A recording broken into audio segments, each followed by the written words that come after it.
Стресот стана наше секојдневие за жал. Ова е насловот на темата на неделата на Слободна Европа, во која зборуваме за главоболка, лична и зачинета од негативните политички избиднувања кај нас, во соседството и во светот. Модерниот свет изобилува со настани кои предизвикуваат стрес кај луѓето. Некои од нив се лични, но се повеќе главоболки предизвикуваат и политичките збиднувања. Како човек да се брани од нив? Со лекови или со спиење? Стресот е еден од главните предизвикувачи на главоболката и мигрената кај луѓето во неколку земји во светот, каде што деновиве беше спроведено истражување за тоа како луѓето реагираат и ја објаснуваат главоболката. Освен стресот, како главни причини за главоболката се спомнуваат уште премногу или премалку спиење, дехидратација и временските услови. Мерил Деймонд, независен медицински експерт, се согласува дека најзастапен е стресот. Sometimes it's genetic, but the way you live your life may impact how many headaches you have. And one of the common features for almost everybody is stress. Според Деймонд, некогаш и добрите работи што ви се случуваат може да предизвикаат стрес. При тоа таа како примери ги спомнува подготовка на свадба, промена на подобра работа или патување во странство. Испитувањето кое било направено во март годинава во неколку земји, почнувајќи од Соединетите држави преку Шведска, Белгија, Полска па се до Саудиска Арабија, покажа интересни резултати.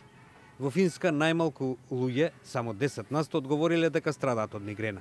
Најмногу од главоболка страдаат во Полска, но таму како главна причина за тоа го посочуваат времето. Швеѓаните пак нивната главоболка ја препишуваат главно на доживеаниот стрес. Луѓето секако во зависност од тоа каде живеат на различен начин ја третираат главоболката предизвикана од стресни ситуации. Во Шведска тоа го прават со повеќе пиење вода, а во Саудиска Арабија на пример со повеќе спиење.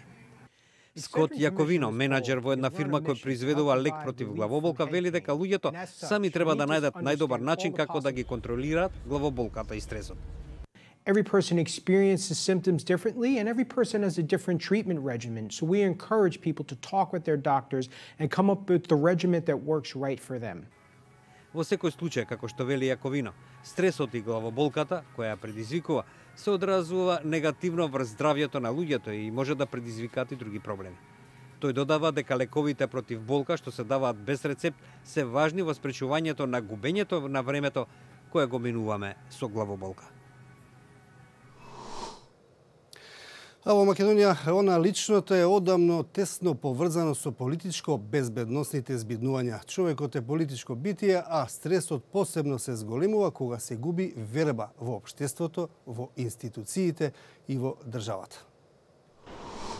Покрај редовните стресови и нервози, македонските граѓани се под големо влијание на стресот што го предизвикуваат политичките настани во земјава. Дел од случајните минувачи во нашата анкета велат дека во денешно време е невозможно да се остане имун на политичките случувања, но дека се обидуваат да бидат што подалеку од нив. Мислам дека на сите ни создава оваа политичка ситуација стрес, бејќи нели сепак ова е државата во која живееме, сите тие одлуки што ги прават политичарите се одразуваат на нас, на младите и на сите граѓани во Македонија. Па политика не следам често, меѓутоа со овие случаите што се случија сега тешко е да се тргнат нели од мислите. Не следам често затоа што навистина ме вознемирува моменталната ситуација. Главно не може да се избега тоа по медиумите и на социјалните мрежи што се постнува, меѓутоа телевизија помалку се гледа, особено нели од младата популација, кои што сме нонстоп на Facebook и такви работи, меѓутоа и таму искачаат и неизбежно е да се види. Не ми прави стрес затоа што верувам дека има излез од оваа ситуација и покрај тоа што многу луѓе се разочарани и мислат дека нема излез и се со спремните куфери да бегаат од оваа земја. Политиката игра голема улога во однос на прашањето на стресот, а под нејзино влијание луѓето се и повеќе се оттугуваат и маргинализираат од општествените случувања, објаснуваат социолозите. Универзитетскиот професор Илија Ацески вели дека човекот е по природа политичко битие, но дека нервозата и стресот настануваат тогаш кога поединецот ќе ја изгуби вербата во институциите на системот.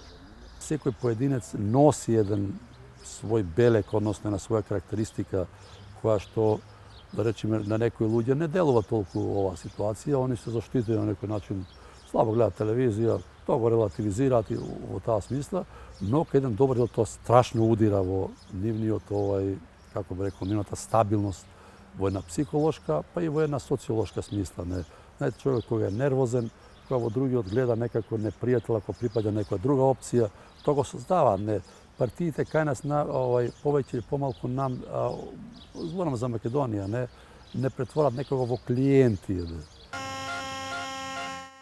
Според експертите, Македонија се повеќе станува земја на стресот, која пак под големо влијание на политичкиот фактор станува се посложено место за живење. Во масовното заминување на граѓаните во други земји, социолозите гледаат логичен одговор на разочараните граѓани кои решиле да се поштедат од дополнителниот стрес кој го создава македонската политика.